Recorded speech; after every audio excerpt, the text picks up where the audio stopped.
That's really why we did it, just to improve the conditions of the back. They wanted a nice garden. They do want some fruit production, something for their kids to eat. Maybe they'll try to grow some veggies someday, but really they just wanted a nice place to be. And using, the native plants mixed in with pioneer species, mixed in with, some of our productive species, you can create a really lovely place. And Ladies and gentlemen, grab your gloves and get your compost ready. Stepping into the ring is the perennial powerhouse, the sultan of soil, the beast of the beds, where permaculture reigns, food grows wild, community roots run deep, and yes, the garden punts hit hard. Freedom starts in the soil. This is the Guerrilla Gardening Show. Welcome back to the Guerilla Gardening Show. My name's Mike. I'm Mike with Mike's in the Garden. And that's Sam from Central Florida Abundance. What's going on, Sam? what's going on, Mike and Ike? How you doing? You got any garden projects going on this week? Oh, I've always got stuff going on. We finally got, it's like torrential rain here for the last few hours. So rain barrels are full. Seedlings are watered and the garden is watered. And I know we're looking at a house today that you had a project on that I think is going to be really interesting to share. Yeah, I do want to show off this property, and it's funny that you mentioned the rain because I'm also getting a downpour, but I was just out at this property yesterday and heard that they had not had a drop of water since everything was planted out here a couple weeks ago. Wow. Luckily, it was a full installation that was done, and so they did get an irrigation system and everything, so everything's still looking really good. Um, but I'll just take us right in. Let me pull it up here. So this is a Central Florida backyard. This is in a planned subdivision community. Um, all of these houses are probably, I think the development here happened about 15 or 20 or 10 or 15 years ago. Okay. Um, and I mean, that's relatively recently when we're, really thinking about it. So the soil, all the backfill that was put here is still very fresh. It's never had complex root systems growing through it. It's not like they came in here and cut down a bunch of trees. I mean, they probably did, but then they piled, 30 feet of sand on top of it. Mhm. Um, this is also a very interesting site. We can see this fence back here. I'll have some pictures later that'll show that this is actually about at least a 15-foot retaining wall, and then it drops down, and you can see the slope back here. Yeah. Um, and this level, I mean, is probably 30 feet below that where the yard is. And so there's no water down here. It's bone dry, Yeah. 30 feet down. And so we know that the water table here is very far down. Um, and it does fill up with water sometimes. This area, traditionally, naturally, is kind of a wetland swamp area.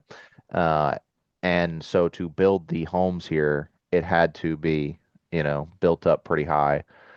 Um, which left these people with some really dry yards and some very weird soil. I could say that for certain. Um, but this is a pretty typical project that I do, and I will say that this one was done with the Grow Food Company, and that's Cameron and the guys. I've been working with them, getting some awesome installations done for people. Uh, they're great at running or food forests, regenerative ag, uh, regenerative landscaping, whatever you want to call it. You know, they're making that business model happen. Um, and this is, I'd say, about I don't know, it might be like 75% native. And Okay. it is kind of sparse at the moment. This was a first phase, but let's back it up. Is this So a grow food company design as well? it is, yes. Okay. This was I actually went and did the survey for this, took the measurements, and then um, they ran with it, working with a client, full service. This was really tailored to the client. Uh, it's a young couple with young children. They wanted a garden that they could go out in and will provide, and then also, provide a nice place to be. So real quick, I'm gonna swap. Thought I could do this more fluidly. And this is what we started with. So Hmm. at, you can see these two oak trees in the backyard here, and one of them stayed, but you could tell from the other image that it did not. The other one did not. This one right here was removed. And you may think, why remove this oak if you're trying to get, a shadier backyard? Wouldn't that give you tons of shade? Well, Sam, why would you in remove an oak tree like that? exactly, you know, we wanted shade fast. And in the long term, we definitely, will get shade from one of these oaks, but really one live oak is enough for a backyard that's about, 80 feet by 80 feet. That one tree is going to take up that whole space, but it's probably going to take, I mean, 50 or 60 years before it's that size. Not to mention these were planted, I believe, when this home was built. And they hadn't really grown much. They've probably grown about 2 feet, from their 15-gallon size, maybe a little bit more. But I can say when we took the one out of the ground, it really did not have the root system of a 10-year-old. And I mean, it's much older than that, but 10 years in the ground tree. Um, so you can see that we went ahead, and I mean, these initial pictures are part of the survey process. This really shows that retaining wall here. Yeah, wow. That's probably a 6 foot fence or a The 4 foot fence, no, fence. the fence was like 4 foot, but then the Okay. retaining wall, Yeah. maybe 12, 15 feet. Yeah. Um, and south is over on the right side of this picture here. Okay. And so uh, the sun rises in the front of this house, which isn't so bad. Uh, is that what it was? Yeah. And then sets back here in the backyard. And so at sunset, it's just this giant, open crater. They get tons of wind. It's very hot there in the evenings. Um, so we really wanted to do something about that. We wanted to get, you know, some plant diversity into their soil. The grass is barely hanging on. You can see right outside their yard where people are taking less care of it. It just Yeah. can't survive. And even the yard here, it's green, but it's less than 50% like grass species, and it's mostly green from just other, poor soil pioneers that can hang on in there. Um, so we wanted to get some diversity in. We did have to, we can see we removed one of the oaks here. It is down here now. It was no small feat, but it we did leave a lot of the root system in the soil to decompose, add carbon back in. But we really didn't find any roots down in the soil as we were digging down. Um, this was about the end of day one. We have some plants staged out here, but you can see this is usually the first step when we do have a lot of greenery is we'll sod cut. Um, if you've never seen one, sod cutter is a little machine like a till, and you can just run it over, chops up all the grass roots, and then usually you can just rake it out.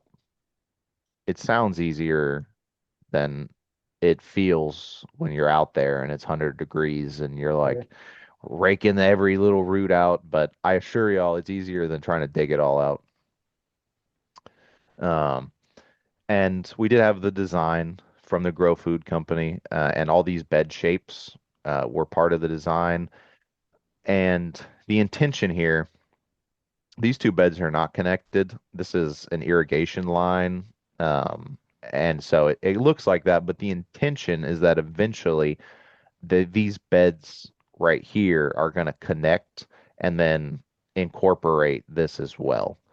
It's Okay. all about minimizing edges, which permaculture people may not agree with, but you want to edges are very productive, but edges also require the most maintenance.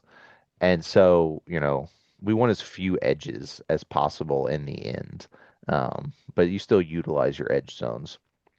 So right now it's a little disconnected, but a mulberry tree went into this little pocket, and we really wanted to get that mulberry tree in early. We're like, even if, we fill in the rest of the bed for it later, let's get this mulberry tree in the ground and get it growing. Because as we learned last week, hopefully this is going to air canonically, uh, mulberry trees are very fast growing. They can get just as large as a live oak, but they can do it in a quarter of the time. And so, this being over on the west side of their yard, um, it's going to block a lot of the evening sun that goes into their little shade room here.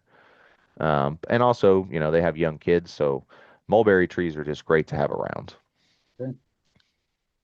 The birds will love it. Yeah, I was gonna Actually ended say, up with, yeah, they need yeah, something to bring in some wildlife too.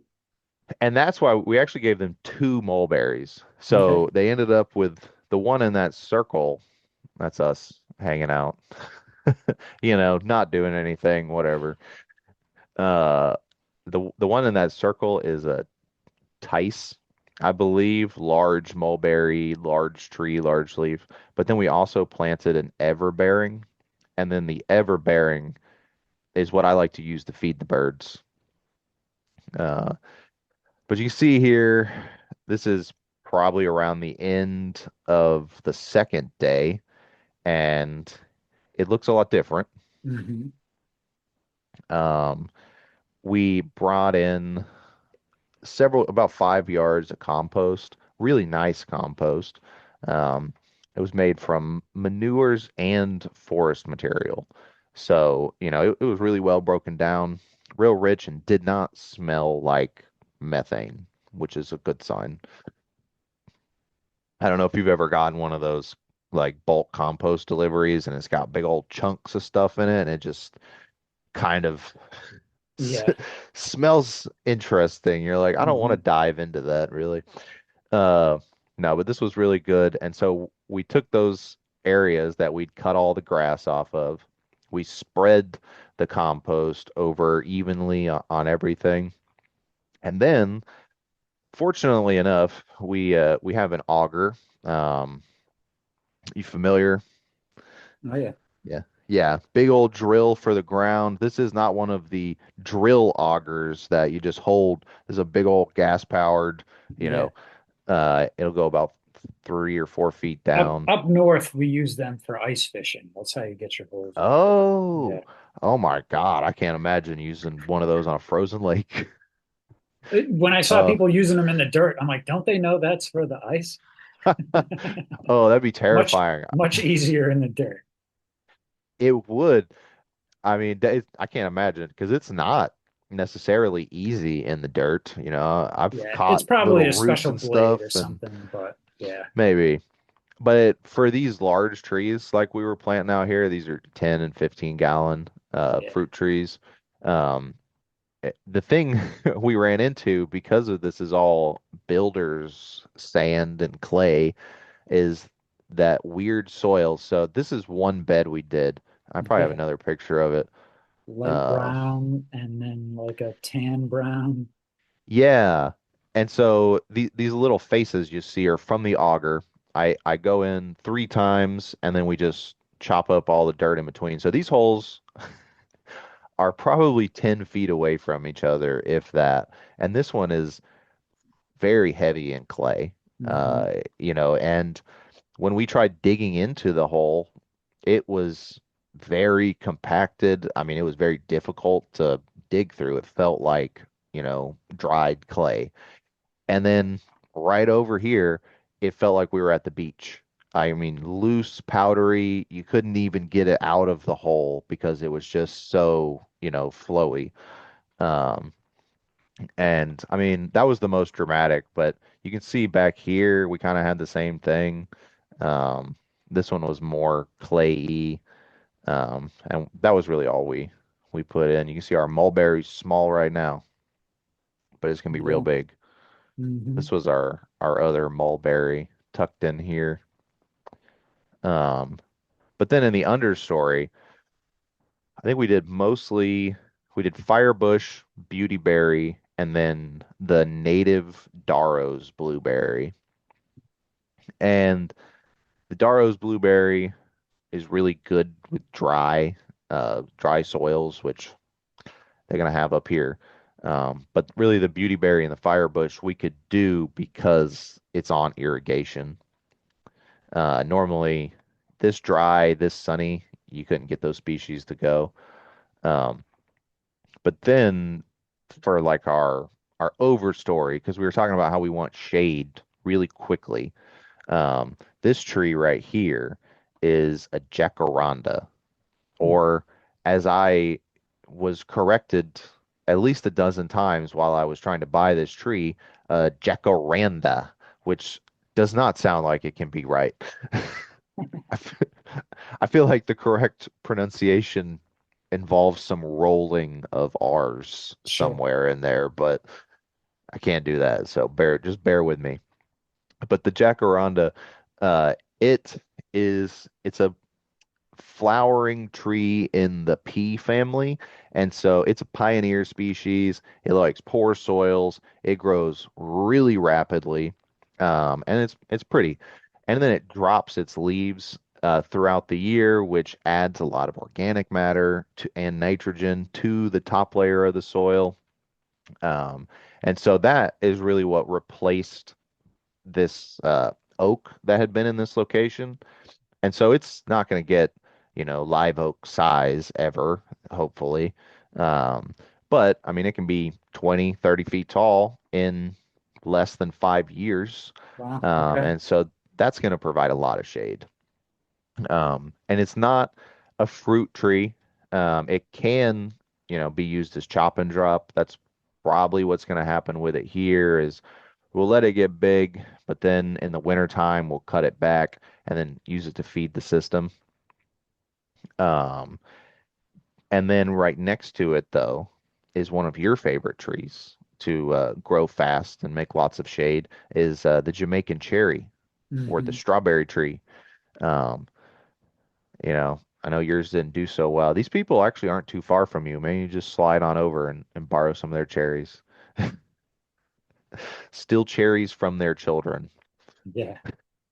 Uh, but this is another one that grows really rapidly and makes a beautiful canopy. And so they do hang out in this area up here. This is like their little potting bench gardening area. Um, yeah, they don't have plants, but they, just keep their things. So we're going to use the strawberry tree to cast some shade in here because again, south is on this side. And so, obviously in the morning, their house shades from the sun. This tree with its big canopy is going to shade it midday to late afternoon. And then when we get into the afternoon, we've got this last bed over on the end. And I kind of just want to jump into, oh, we got a little video. Ooh. I didn't know I took any videos of this one. It's not the final day. but you can kind of get an idea of how how high up this property is. Yeah. Yeah, they must have And it's brought in a windy. ton of fill. You can see the wind out there too. Yeah. That was the other thing. The oak tree we cut down had was blown sideways. Like it was still f fine, but it was it was off to a rough start. And then we can see, the gross cookie cutter straight lawn landscape. Everybody's got a live oak in their backyard. In 150 years, if all those trees make it, there will be some canopy in this neighborhood. But these people, especially from this shot, they need canopy now. Like Yeah. these soils need canopy now. Yeah. You can see the mulch that we brought in. Everyone was looking at us like we were crazy. And there we go. So Mm. now it's mulched. And now we can take a look at this bed back here. This is kind of our late evening block as well as the mulberry. This area Hmm. was intentionally left open because they enjoy the view. And look at this view. This view of where water comes out of a location and the end is full of rocks. Yeah. As That's previously interesting. discussed Somebody in an somebody should episode. do a video about that. And it looks like it's Uh, done right. it does, yeah. Yeah. Apparently this area fills up like the retaining wall gets water touching it sometimes. And so Wow.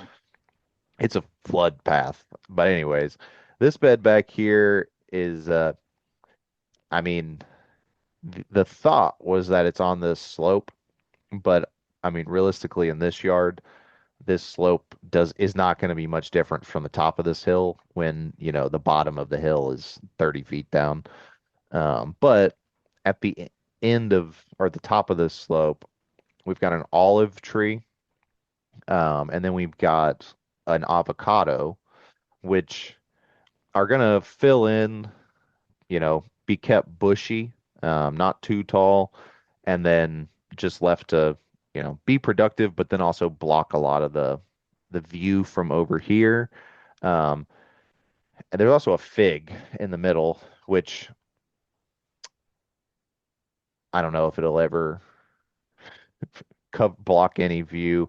I mean, you have some beautiful figs, Yeah. but figs are pretty hit or miss here. They can grow, but they're not always the prettiest thing. So what we did to kind of break up the wind, because I'm worried that this avocado and this olive are just going to get blasted by the wind when they get big. You can see all the stakes we put on them actually. Hmm. All these posts with the white tops. The avocado actually has three. Um, but in between them, I threw in Simpson stoppers, which is a semi-fast growing native shrub, and it gets super dense. Like it's a bush. It's like the hedge bush you wish you had. Okay. Uh, and so, I mean, they can be about as big as you'll let them, and they could get 20 feet tall. So, you could easily keep them 10, 15 feet, and then just fill in this spot, enough room for some airflow. But I mean, I'd say I want to see barely enough room to walk through this row once these Simpson stoppers fill in, just to break the wind because it is brutal out here. Now, are they Um, gonna smother that fig and or kind of uh grow faster and taller than the olive and avocado?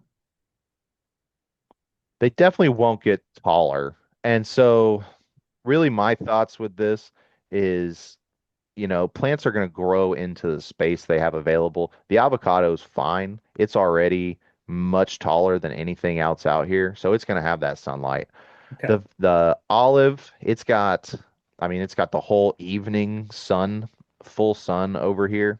And then the fig is probably going to have the least amount of room, but it's got plenty of room to, fill out this way. And then the key is really just, keeping up with the Simpson stoppers and pruning them, off of it they're not like a like the jacaranda, that they're fast growing for a shrub, for a long-lived shrub, but it's not going to be, 10 feet of growth in a year or anything. It's pretty easy to stay on top of. Plus, with the wind, their young branches are usually pretty fragile. And so in high wind areas, I see lots of, damage to them, which is totally fine for the Simpson stopper. They don't, it's not a species that we're focused on production. And it's a more wild species, so it's tougher. And so, them taking that wind damage is good. It helps keep them smaller, and then keeps the wind off of things like the fig or the olive. Um, Really, I'm not worried about the avocado too much. Pretty tropical tree, used to high windy areas, and once everything fills in, I think it'll be good. Also, I should point out this fence here is completely down to the end now. The day Hmm. after we finished this project, they ran this fence down to this back fence. So there's like another layer of windbreak right Was behind that that your avocado. access point going around that fence? Okay. It really was, because we were going both ways, but with that mulch pile we had in the front, Yeah, yeah. we were like, let's just take it around here. You can see we may have spilled some mulch right there. Yeah. This whole thing needs some mulch. My God, it was rough. Yeah. I'll be happier to go back here and do maintenance in, 2 or 3 years when there's actually some shade. Sure. But it is brutal out there, and you know that's really why we did it, just to improve the conditions of the back. They wanted a nice garden. They do want some fruit production, something for their kids to eat. Maybe they'll try to grow some veggies someday, but really they just wanted a nice place to be. Um, and using, the native plants mixed in with pioneer species, mixed in with, some of our productive species, you can create a really lovely place. And I mean, we knocked this all out in a week. It was me and one other guy on the field. Nice. And we do have, a lot of backup uh, from Cam and the team, as far as like, sourcing vendors. That's the thing people don't think about this. They're like, oh, well, you just get a plan and then you just go do it. But then you look at the plants that you want and that are good, and then you go to buy them, and it's, oh, none of these are available. Or, Hmm. you go buy mulch, and then the mulch shows up, and it has happened before, the wrong mulch, and you're like, oh, what do I do with this? And so, Great. I mean, that's the benefit of, hiring somebody to do it is you don't have to worry about all that. There's going to be enough to do. These people, when I left this with them, I left them with homework because, there's things that they needed to do and learn to do. Luckily, we do offer maintenance. And so, and I've already done a follow-up visit for them, but in a couple months, we'll be sending somebody else out there, either myself or someone else, to go do their first maintenance, teach them some chop and drop, take a look at the weeds, and then just monitor the performance of everything. Were they satisfied? Oh yeah, they were Nice. really happy. The kids were out there catching bugs. Nice. Uh, you know, uh, they were learning. I mean, they were just learning about plants in general. Everything that was out there was pretty much new to them. They had a peach and a plum, and then they were familiar with like the olive tree because they had one in their front yard from a previous homeowner. Hmm. Uh, and just everything was like a whole new world. And it is interesting as soon as you start putting especially native plants into a place, you could just put the pots out. Butterflies and insects, they just come like, within 20 minutes. Yeah. uh and that always blows people's minds. It still blows my mind, really. Cool. We got a minute left, Sam. Um, Yeah, I always like the aerial shots and the progression. So that was a good one. Maybe like you said, in a year or so we can follow up and get an update. We'll have to do an update video soon because it's been almost a year we've been doing this. So uh Sam, why don't you tell everyone where they can find you and hire your services? You can make their yard look like this one. Absolutely.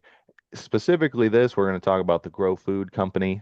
You can go to thegrowfoodcompany.com. You can also check us out on Instagram and Facebook, I believe.